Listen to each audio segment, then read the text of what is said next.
So Josh, I think the latest news really that we've found is 58% of UK adults have reduced their shopping on non-essential items in the last 6 months. I think that's a common theme. I certainly have. Yeah, I have as well. I think it's a common theme across that retailers are identifying. So it's coupled with acquisition costs. So from our latest trends catch up, I think we mentioned about acquisition costs for campaigns in general. Yeah. But we've seen it, across multiple industries. I know there was some in December, it fell by 10%. Yeah. Kind of what's your thoughts on the certain industries that were found overall when looking at the trends? So overall, over the last 6 months, I know this report here is showing that, so 58% adults have reduced the spending on non-essentials over the last 6 months, but we've seen a little bit of a different story when we've dug into it. Yeah.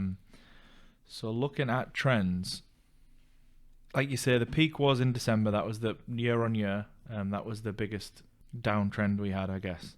But it has steadily recovered across Jan and Feb. So we're down 4.5% on where we were last year on it, which isn't terrible. But I think it's interesting when we're looking at what's actually taken a chunk of that. Where for the gardening accessories industry, for example, they seem to have had an increase of nearly 25% in people purchasing through online retailers. I think it's when you go into the new year, it's like it's planning for what they propose to do for the next 12 months. So people are being more cautious. Yeah. I know there's loads of people, especially whether it's in our office conversations where they've wanted to move and they've held back big based on those mortgage interest rates. Mm-hmm. I think some now are, thinking maybe do we just look to do a bit of a renovation project, buy something a little bit cheaper? Yeah, is it almost, yeah. Stay where we are and maybe do a bit of DIY or anything like that. So I think people are being a bit more savvy. They can't just wait to be on the property ladder. Yeah. So that's kind of my thoughts on where it is. I wonder and sort of, not worry, but there's a bit of concern that people are preparing to stay home a lot for the coming year. If things enter in a recession, things sort of slowly getting worse. If people are preparing to get their garden sorted, get those... Do you remember when we saw everyone with a pub in their garden over COVID? Yeah. Is it that type of thought process where people are thinking, I haven't got the money to be going out, I haven't got the money to be spending, I'll sort out what I've got, yeah, and I'll enjoy the summer from home? I think isn't it the key months? It's an odd one because it's taking a big chunk. It's actually rose 20, nearly 25%, when everything else is taking a hit around it. I know the key areas for DIY and garden is it like May, June and July you normally see a peak. Right. People normally start in the spring. Yeah. But as soon as Christmas is over, it's still freezing, especially in the northeast. But I think people are looking online for inspiration, ready just to be waiting for that deal. Yeah. I think it's definitely going to come earlier, and as you say, people are going to be staying at home more, or just be more conscious of what they spend on, as well as non-essential items. They just want to kind of have that security, I guess. Yeah, and that they know they've got a bit of comfort and something to do when the tough times and summer roll round, I guess. Yeah.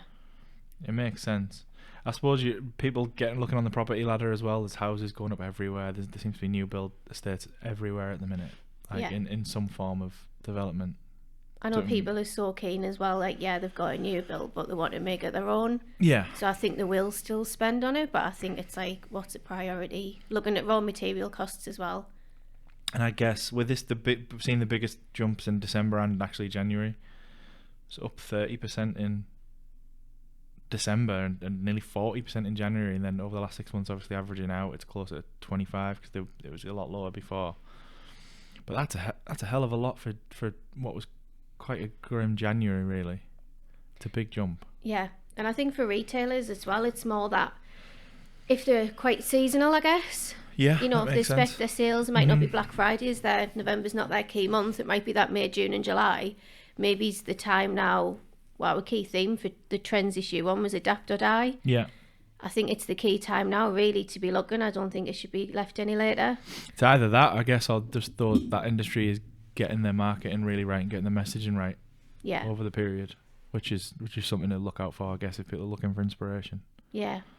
I think it goes back to that Pinterest as well, where we mentioned about the key trends. Yeah. Don't think gardening was mushrooms and whatever, rainbow dust or whatever it was. Yeah. But I think it's more using those tools and product discovery as well, anything visually similar. Yeah, I guess a lot of money was spent on not renovations, but like extensions and that type of thing over Yeah. COVID, when people had a lot more sort of liquid cash about. But with raw material costs up and the cost of those building supplies going through the roof, maybe people are looking more towards what they can do themselves. Yeah, it's all about comfort, I think. And I know we're going to go into more detail about this industry in particular, but one thing related to the garden and accessories is, I guess, I'm looking to kind of grow my own fruit and veg this year as well. Nice. What are you going to grow? So I've already got raspberries. I've got all the fruit stuff, so I thought, why not give the vegetables a try? Wow, isn't fruit hard to grow? It's all right. Is it? Yeah, hard, it's fine. You get quite a lot of it, like raspberries. If you think the cost of them at the moment, well, the lack of raspberries at the moment. Am I going to be buying my raspberries from you next year? Yeah, I'll be getting good punnets and everything like thank that. you. So, but I think it's more we're seeing now as well, kind of moving into the food and drink and non-essential items. Those essential items: tomatoes, cucumbers, lettuces. Yeah, that's an interesting point. Never thought about that. I don't know if you've been into the Asda or Morrison's lately. Yeah, I took a photo last night. Might be able to share it actually. Might be able to put it on the screen. I took a photo in Tesco last night. There was nothing in. No. It was all gone.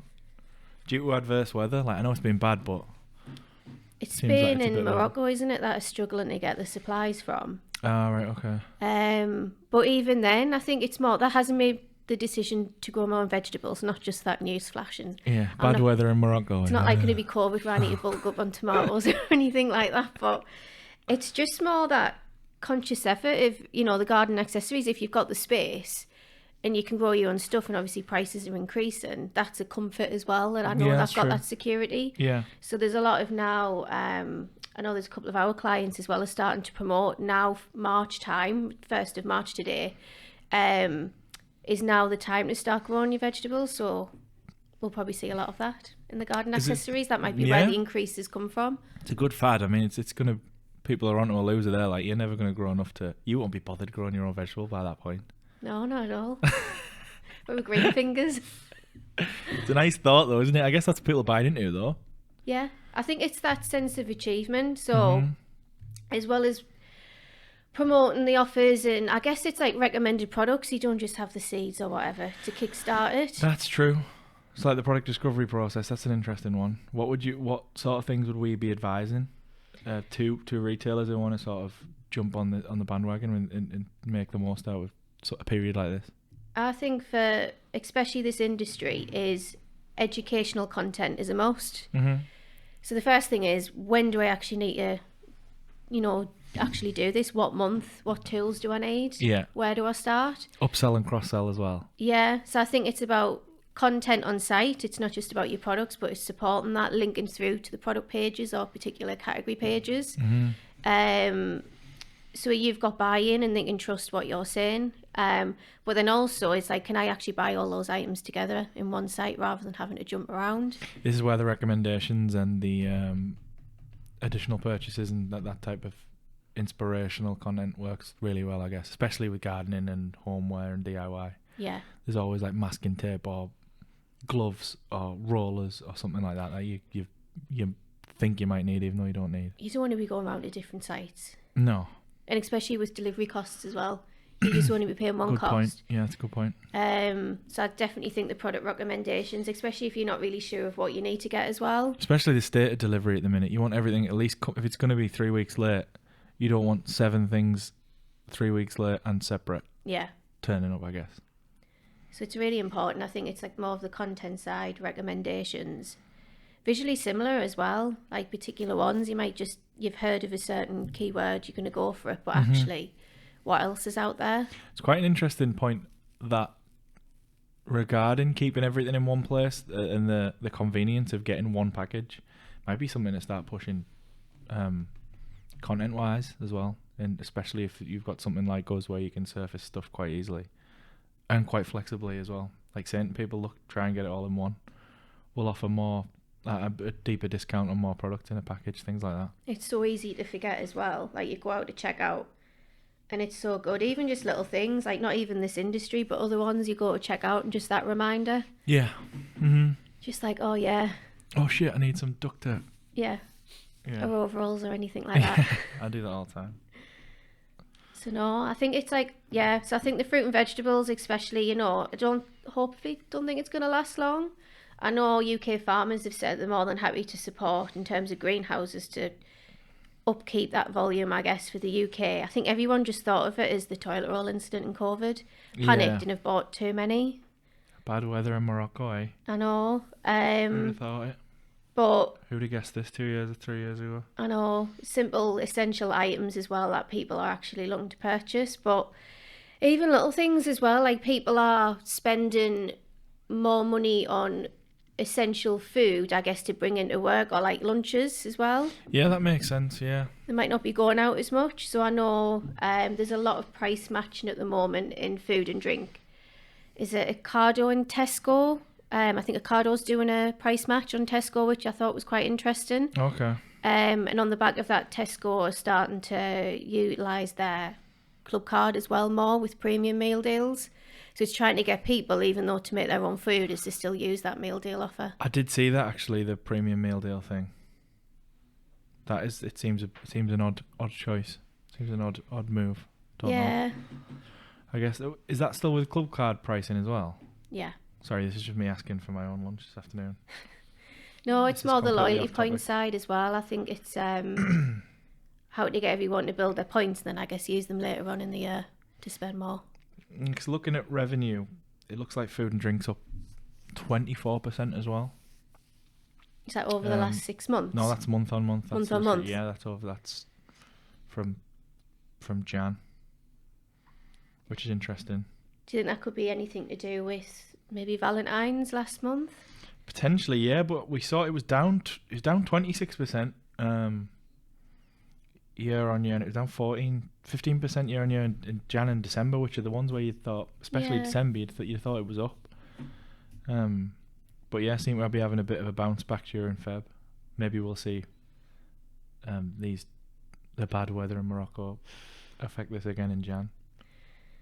Be interesting one to keep an eye on in March. Sorry, it'd be interesting one to keep an eye on. Yeah, I guess a lot of people tend to buy hampers, isn't it, around December time for Christmas? Oh, right, yeah, that makes sense. Stuff like that, or going out for meals and stuff, but again... Just odd it's down, especially with the rush for Christmas Day supplies. Maybe a lot of people were eating out, might be worth looking at. But it's an interesting one, nonetheless. Well, saying about that, the cost of the turkey in Morrison's, wasn't it? Was it like £114 or something for a Christmas turkey they were trying to sell? I think it was How big was that? How big is that turkey? Oh, it was like only a dog. It was only serving like 6 to 8 or something like that. It was like a premium turkey. Wow.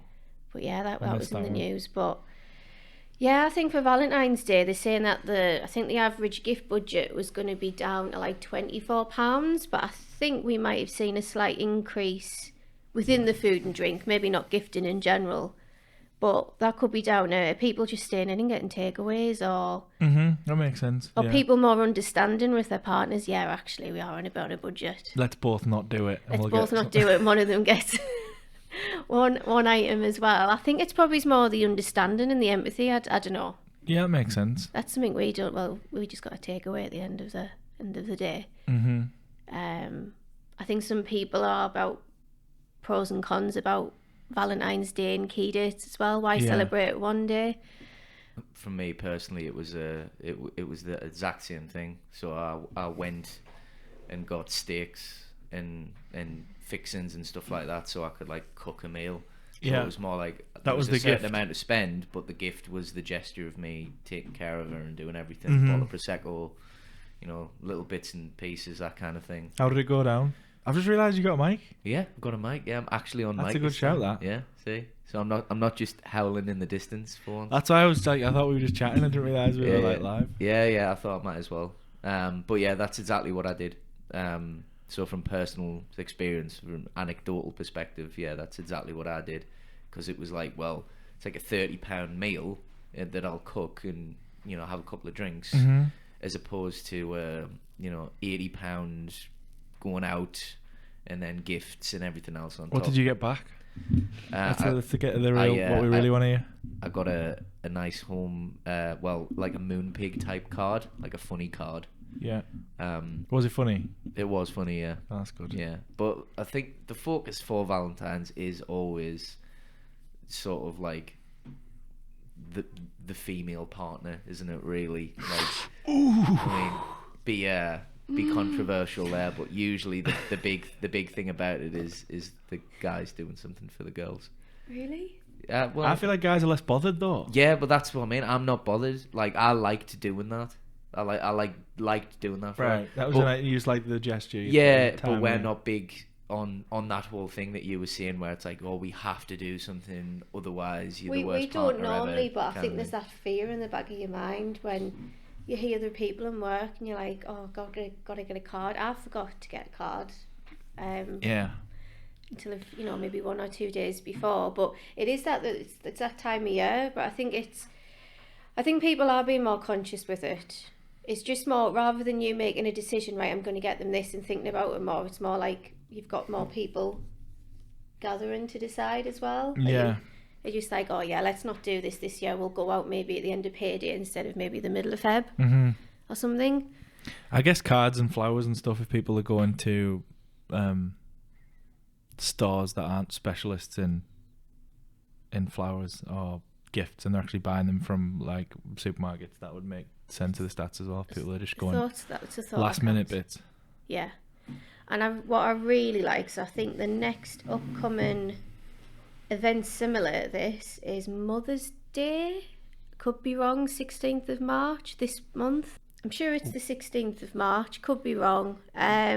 What I really like this time of year is retailers reaching out and saying if you want to opt out of those particular campaigns. So if you've maybe, in terms of family orientation or anything like that, you don't really want to hear about Mother's Day in particular, or you're not bothered about it, at least you can opt out of those campaigns. Yeah. You don't have to opt out of their full kind of marketing subscriber list. That's what I kind of like, people preempt, and then that helps them in return with their open and conversion rates as well. Yeah, and it helps. Yeah, it just completely helps with everything they're doing marketing wise. Yeah. Filling in details, it makes the data better. It's just it's not as short. I think people a few years ago, it looks more short-sighted, I think, but for the long term, and that's the other thing, it is a nice gesture. It's a really nice gesture, but once that first couple of people have done it for the right, not saying there's any right or wrong reasons in talking about business, I guess, but when the first couple of people have done it, you're like, oh, that's nice, that's a good gesture. But then you see it, and everyone's doing it, and you can see that they're updating the CRMs and stuff. It takes the shine off it a little bit, I guess. I think for some industries as well, is don't force an event down people's throat if it's not even related to your industry. Like, I wouldn't expect a Mother's Day, that might prove is wrong, a Mother's Day campaign from like B&Q or something like that. Yeah. Do you know what I mean? What would it be? It'd be something like, oh, help your mother sort her house out or something. You can't say that really anymore. No. She's empowered to sort her own house out. I think just spend your efforts and time and cost elsewhere. When we're saying adapt or die, is just be more conscious. Do you really, could you maybe have a break that weekend of sending it out? Are people going to be actually doing something? Yeah. Is it worth maybe holding off on a particular campaign until the week after? Or you could just do the campaign of tell your mum to sort her house out. And then you're not disrespecting her in any way. Send a wish You're empowering list. her, if anything. Yeah. Send the wish list to them, forward it on. Yeah. Send her all the stuff she needs to sort her house. But no, I'd appreciate that. I can imagine seeing some like tongue-in-cheek campaigns where they're kind of like businesses that do know that they have no business for that particular event or holiday, but kind of being ironic about it and being funny. Because I can imagine actually some people finding that quite like hilarious, almost like, when you get like joke cards. Yeah, I think you have to now, because everyone's so aware of marketing and advertising, especially social media now. Everyone knows the ins and outs of it, because there's always someone. It's like, what was that magician who, the one that used to be on TV, who showed you how to do all the tricks? The masked magician, do you remember that guy? Oh, yes, yeah. There's accounts everywhere now. As soon as there's a strategy or a tactic or something like that, you get a million people pulling it apart and showing you how it's done. So consumers now are more aware of all that stuff than they've ever been before. Yeah. So you're almost being complicit in a lie when you go along with some of the shite. So that's why those campaigns work. It's all of a sudden now you get loads of people going like this, saying, "Oh, it's all bullshit," and then that's another layer to it. Yeah. And then it'll go back again and go around. I think it's the context as well, where you're just saying, for instance, if it's just a message, it's like, right, okay, I knew it was that date. Like, I got a, going off topic here, and for my birthday in January, got an email off, I think it was a mortgage advisory company or an insurance company I'd used once last year. Right. And I saw it come through my inbox, and I was like, oh, I'm seeing an email from them in months. And it just said, happy birthday, Charlie. That's all. There wasn't anything behind it. Are you going to offer me something? Is there any key messages? And it's like, really, I feel like they've just ticked a box for the sake of it. Yeah, or it's an email workflow that was set up and they've just forgot about it. And I'm like, cost per email and like return on, like, if you just switch those off and used it towards like, or just even if it was an insurance one, you know, you're getting that 1 year older. Do you need life insurance? Do you need a will? It's like, push that down my throat rather than just saying it was one line, happy birthday. I quite like that though. It's quite refreshing. What, just happy birthday? Just happy birthday, yeah. Nothing, literally nothing else. No I'm links sure or he came anything. a day late as well, so. That's even funnier, yeah. I like that. You do get them ones at a certain age, though. I've got like Tyson Fury popping up every other day on my feed now, saying, "Are you 31? You need life insurance." That's pretty good. Those I'm targeted getting Eileen ones. Class and Stacey Solomon. Yeah, they're pretty good. Those targeted ones. I was like, do you have a child and you're 33? Yep, I was that's like, me. yeah, I'm 31. Like, They're gonna get worse. Do I The need more life insurance? this is like the more information they get, those ads are gonna be crazy. They're gonna be like, you live on this street, you do this, you do that. You're like, oh my god, that is me. Yeah, yeah, because you've given them your data. They're basically telling your story. Yeah, it's a good example of how it's gonna go though, because I got the same one, same age, was just gone through the entire whatever that. Yeah, they must have like a threshold because I never Audience saw it list before was. 31. And now I'm just seeing them all the time. It'll make sense because they'll just run through the segment, won't they, and go through each of the ages. It is scary what it's opening the floodgates to. Yeah, it's like Sky Ad Smart as well, based on where your box is, location, region, what channels you're watching. Like me and you could go home tonight, watch something on Sky, and the advert, yours could be about BMWs, games. I don't know what else you're interested in. I'm Lager. not hang on, let me just get those I'm three judging you things. here. Nothing to do. That's I don't want Josh's to. entire personality. That is so like I can't even. Do you know It's what I so stereotypical. BMWs, Why? games. I don't know. What else? What I'm else do so you like? judgmental. That's Where like- mine could be about like makeup, childcare stuff. Do you know what I mean? And it's just in between, but it's our bit purchase behaviours and what we've been watching and stuff like that. Like there's even petrol stations in London now. You pull up to them, and I think you can. Is it you scanning your club card? So it's like you're paying on the machine, and they've got digital like TV units. It'll show you things related to the car, so it'll see what car's pulled up to the station, and then what you've recently purchased on your club card as well. Which I thought's crazy. quite nice. Because Yeah. normally you'll just say, something. This is like the beginning of Blade Runner, isn't it? This is Yeah. where like the next 20 years, it's just personalised projections for everything that you. I think you can go over the top sometimes with it as well, though.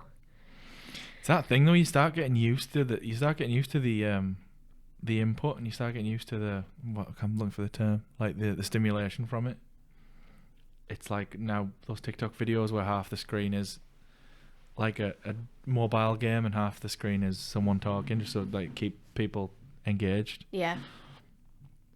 Or it's like the poppers, the ADHD poppers on one side, and some message about communism on the other side. Generally, It is messed up. I guess going back to the acquisition costs and cost of living crisis and impending recession this year, how do you feel retailers are using their pricing strategy in terms of against their competition? I've seen a lot of people discounting, I feel, and I don't think that's wrong. But there's always been that sort of snobbery about sort of brand positioning and how badly discounting affects it, which I think is sort of peeling away at the point now. I think where people are just like anything coming through is any money is money, which it always should have been, I guess. I think people are a lot less reluctant to not necessarily discount. I get that term, just give it is. It's more like It's a red flag, penetration it's- pricing, That's a better way to put it. Yeah, I think that. like a bit of a FOMO. Yeah, I think so. Yeah. I think we've seen a lot more people doing that. A lot more people open to that. Yeah, it's for me. I guess it's in terms of your customer acquisition cost and that penetration pricing, in terms of your budgets, but I know in terms of ad spend, you hear like return on ad spend, it's going to be more profits on ad spend, so it's more about that profit and loss. So I guess it's, rather than applying it to your whole site or certain categories, is maybe looking at it from a product level. This might be great, this might be getting the revenue in this month or this day, but what's the long-term impact? What quick wins can you implement on site that are going to support it, I guess, longer term? And I think that then rolls out into your social strategy and your any PR, depending how big you are, that type of thing. So it's probably worth getting those people into your email lists through a bit of discounting at the beginning. It's definitely worth it anyway, just to keep them on site. Because right now, every fashion website's built the same. Unless you're Zara, they all look exactly the same. People who... I know it's hard to take for certain brands to say that, no, ours is slightly different, this line width is different or whatever, but if they're going to be realistic with themselves, they all look the same because it works. It's a wireframe that works. Literally, there's only Zara do it, and that's a mad mental website to go through. The differentiator is going to come down to price all the time now. I think it's that value of an email address, like you were saying.